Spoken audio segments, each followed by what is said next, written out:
Just a little bit about me. I'm a Richmond resident. I'm civil engineering graduate from UBC. I've recently done a master's degree in land and water systems, and one of the kind of projects I got involved with was some of the questions that local agriculture had about some of the kind of industrialization and development in the Fraser River and how that might affect agriculture locally.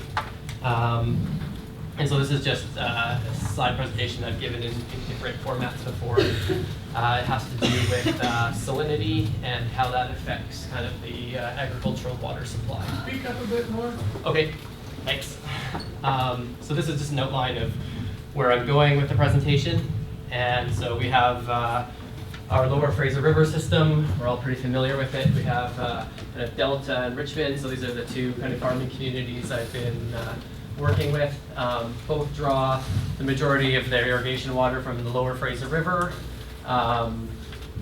It's also kind of very much a tidal and salinity impacted length of the estuary, so it's a very dynamic place. And farming has been using the river for over 100 years, and it's a system that's worked well. And so questions about industrialization is something that comes up as something that local agricultural interests would like to know more about. And so moving on to the agricultural water supply.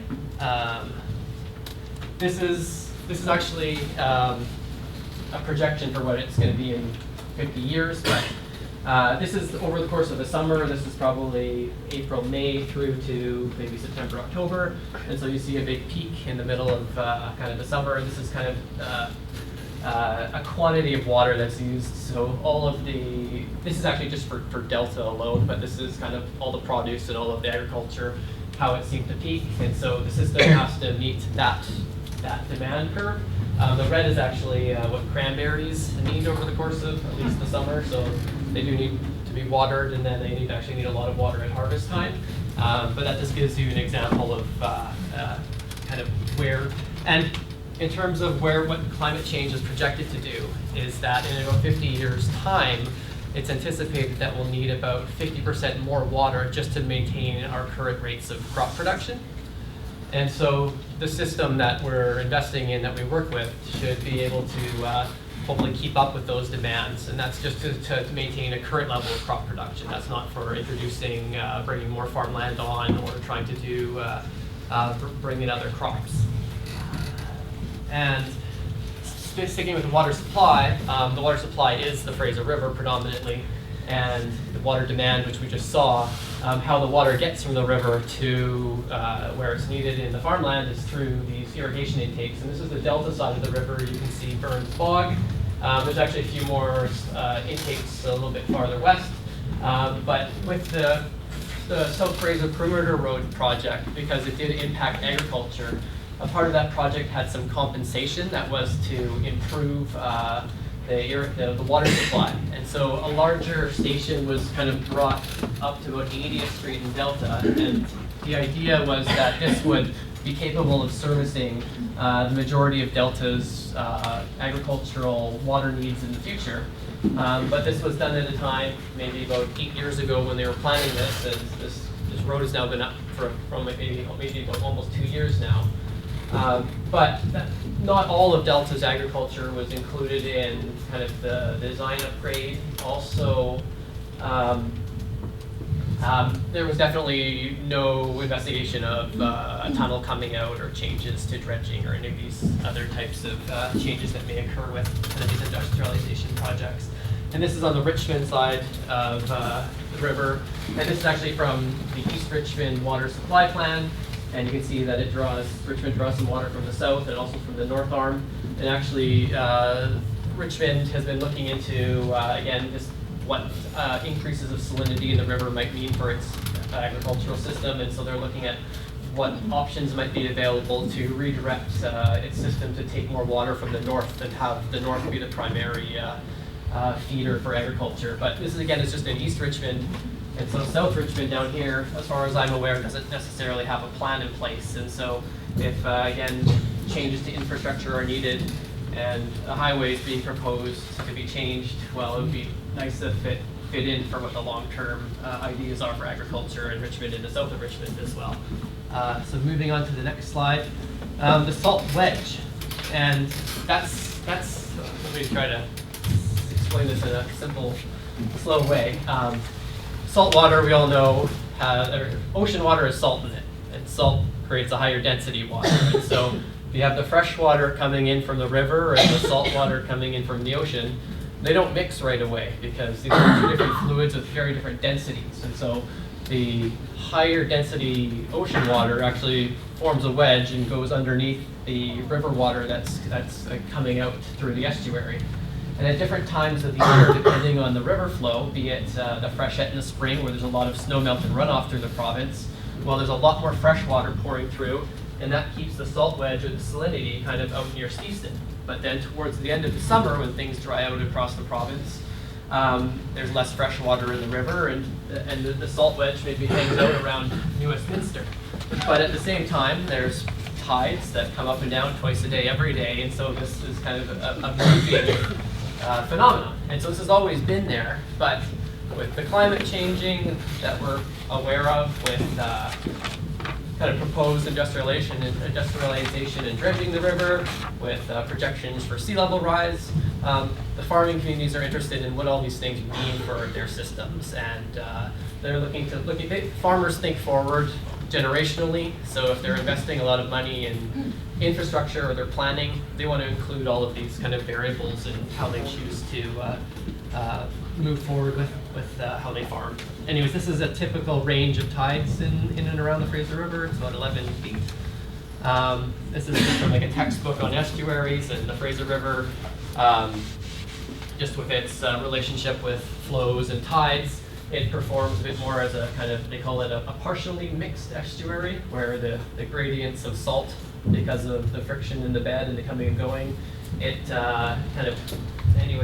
just suggests that the salt comes up, gets a little bit mixed, and it comes back out, and this is what's coming past our irrigation intakes. And so when we choose to bring water into our kind of ditch systems, both in Richmond and in Delta, we have to take into account when it is appropriate, when it's acceptable, and what are the kind of tolerance or salinity levels that are acceptable. And so moving on to salinity, this is just kind of a little chart that shows various kind of types of crops, and you can see at the top, which is the most sensitive crops, is cranberries. Cranberries grow in very acidic soils, so you definitely don't want to be putting salt on there. And even if we're talking about a little bit of salt, if you apply just a little bit of salt to land over, it accretes and it accumulates. So farmers want to avoid just salt getting into their irrigation water from the beginning. It's a lot less of a challenge and a lot less of a management issue if it's not there in the first place. And so we take something at, again, we saw that cranberries were about 400 microsiemens per centimeter, which is about 250 parts per meter. It's considered kind of a sensitive crop. And so that's kind of a good workable threshold for other forms of agriculture. And again, there's a lot happening here. I'll try not to make it too complex, but there's about 2 graphs of information superimposed. So you've got your normal kind of tide rhythms. This is over about 2 weeks or so of cycles. And you also have the green, which I think is where in Delta, where their agricultural intakes are, because they're mostly gravity fed. And then you have superimposed in that where the salinity levels are, and that's in red. And you see that, well, for the course of this time period, they're unable to draw water from only here. And that's the opportunity, that's the window they have to take in fresh water with their current system. And that can be changed. Maybe you can introduce a pump. Maybe you can relocate your intakes. But for that study, that was suggesting like that's how they manage their water for farming in Delta. This is a similar scenario where you have, this is kind of farther west, maybe towards West Ham Island. This is right at that 80th Street intake I was showing. And you can see that in the red is their average salinity level for October. This was the blue was the average salinity level for November. And here was that 400 kind of cranberry threshold. So you can see why with that infrastructure upgrade for the perimeter road, why they chose kind of 80th Street as a place where they wanted to kind of put all of their investment and bring that, make that upgrade the intake there, because it suggested that in these 2 months, the average salinity level of the river was within what was permitted. And so again, this is a study that was done before all of the industrialization that we were talking about here tonight. This is in Richmond at 6th Road. The City of Richmond has salinity monitoring equipment there. And you can see, again, this was done in 2011, but in August, at the time they were taking the study, they found that the salinity level at this intake was acceptable and safe for agriculture about 70% of the time. And then you looked at the next month in September, again, maybe it was a drier year, it was later in the season, and you see that irrigation water was only acceptable at that intake 25% of the time. Sorry, what year was that? This is 2011 when they were, this is the studies that I saw. And so, again, the farmers that have been working with the Delta Farmers Institute and part of also Richmond's agricultural community, they've been trying to do basically a grassroots study to figure out how salinity affects their irrigation water supply. They've reached out to other river user groups, so conservation groups and fisheries, Lower Fraser Fisheries Alliance, also industry and forestry. They store logs in the water as well, and they're concerned about salinity as well. So some of the variables that they're interested in, they've fundraised to do a model, have a computer model of the river done, which should inform a monitoring program just to kind of calibrate and make sure that the model is valid and accurate. Some of the variables would take into account sea level rise. This is historic sea level rise for the past century or so. And you can see it's been rising.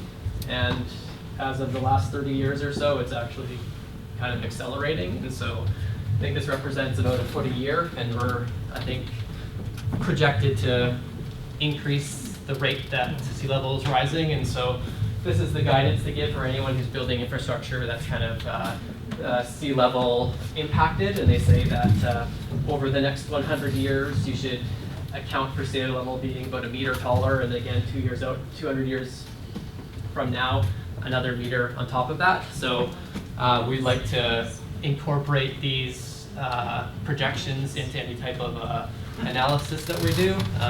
Again, so these are just some of the variables. Delta does their own sea level rise planning.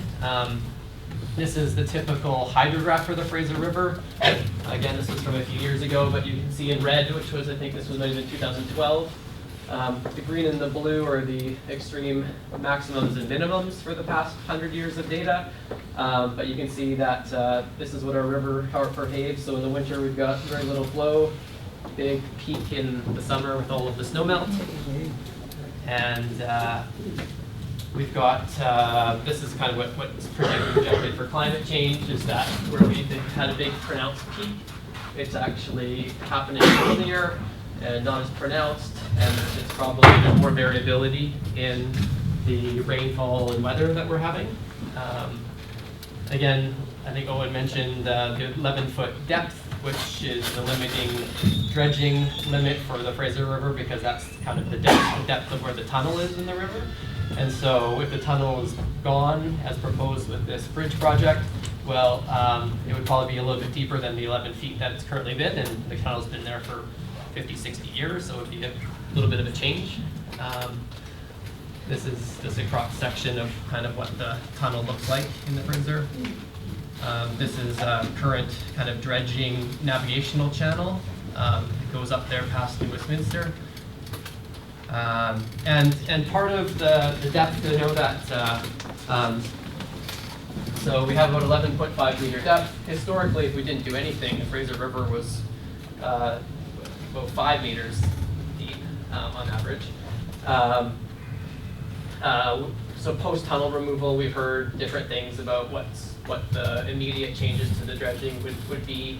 And the Panama Canal's been recently, I think, adjusted to accommodate ships that are at least 18 meters in draft. And so in some of the literature that comes out with the local chambers of commerce or people kind of advocating for some of these industrial projects, they kind of quote needing to be up to 18 meters deep. So any type of a study that we would do would definitely kind of look to reflect what some of those realities could be. Getting towards the end of it, this is actually from another resource in California. I've been talking to people who do have questions about agriculture and estuaries and being river situated. This is from Bay Delta Live, the San Joaquin Sacramento River system, which provides a lot of water for the Central Valley in California.